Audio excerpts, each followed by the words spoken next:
आज मैं बाइबल पृथ्वी के ऊपर क्या बात करती है उसी के बारे में बताना चाहता हूँ। इसका कारण क्या है? अभी कहीं जगह में हमारा देश में नॉर्थ इंडिया में तापमान बहुत बढ़ते जा रहे हैं, गर्मी बढ़ते जा रहे हैं, इसलिए बहुत लोगों को नुकसान हो रहा है। ज़्यादातर औरत को, बच्चे को, वो उम्र ज़्यादा कितने लोग हैं उन्हीं लोगों को, कई लोगों को दिक्कत आ रहे हैं, इसीलिए बहुत लोग मर भी जाते हैं।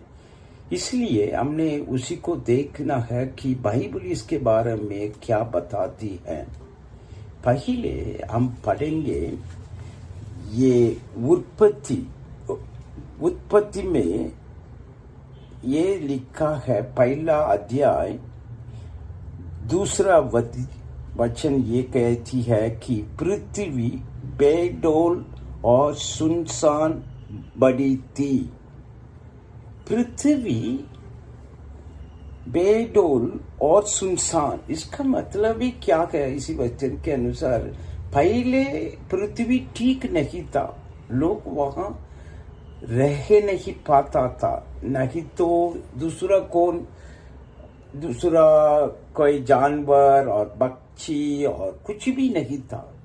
उसी समय परमेश्वर ने आके इसी पृथ्वी को बनाया ताकि हम भी यहाँ पर जी सके, एनिमल्स भी जी सके, बर्ड्स भी जी सके, और समुद्र में भी कितने मछली भी रह सकते, वैसे बना दिया रहने के लिए।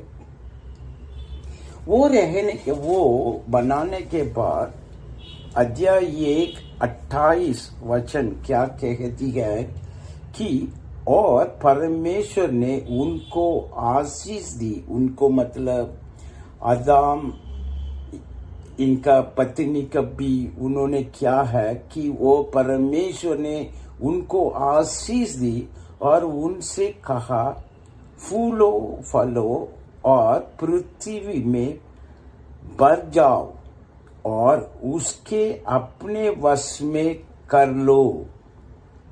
अपने वश में कर लो करके भी वो कह रहा है। वो फिर कह रहा है, पृथ्वी पर रहने वाले सब जंतुओं पर अधिकार भी रखे।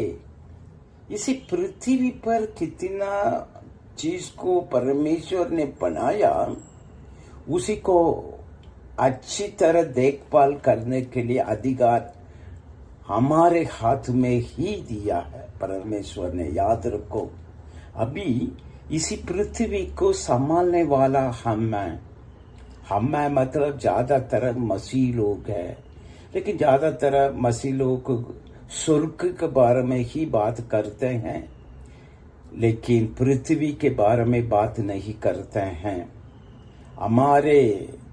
आप लोगों को मालूम होगा, 7 ये हमारे हमेशा उसके ऊपर हम बात करते हैं, कल्चर। इसलिए इसी कल्चर में एक है, नहीं तो हम कहते हैं बहुमूल्यता। 7 बहुमूल्यता है, उसी में एक है कि हम ही इसी पृथ्वी का नमक है। नमक यानी कि पृथ्वी पर कुछ भी नुकसान, पृथ्वी को कुछ भी नुकसान नहीं होना है, उसको करने वाला हम मसीह लोग हैं। इसीलिए देखो, इसका कहीं कारण है। यहाँ तक यदि बाइबल को हम अच्छी तरह पढ़ेंगे तो इसके वैसे ही लिखा है। प्रकाश वाक्य में 11 अध्याय 18 वचन वैसे कहती है कि पृथ्वी के बिगाड़ने वाले नाश किया जाए। पृथ्वी को बिगड़ने वाले नाश किया जाए। इसका मतलब कितने लोगों ने इसी पृथ्वी को नाश किया, उन्हीं को परमेश्वर नाश करेगा। कब? वो दूसरा वो आते समय। इसलिए याद रखो इसी वचन को, प्रकाशित वाक्य का 11-18 को हमने बोलना नहीं है, क्योंकि हम पढ़ते हैं कि उसी में 21 में नया पृथ्वी आएगा करके भी आ रहा है। इसका मतलब इसके पहले पिता परमेश्वर ने इसी पृथ्वी को नोवा के समय पर उन्होंने क्या किया है करके लिखा है। उत्पत्ति में 9वीं अध्याय का मैं पहला वचन पढ़ना चाहता हूं। अध्याय 9 में एक है,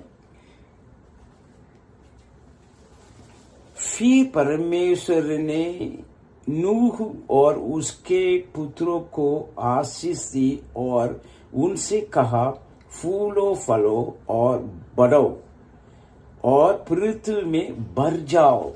इसी पूरे पृथ्वी पर हम भरना है। कितना बड़ा है ये पृथ्वी, सभी जगह में हम भरना है। क्यों? उसी को, पृथ्वी को देखभाल करने वाले लोग हैं हम।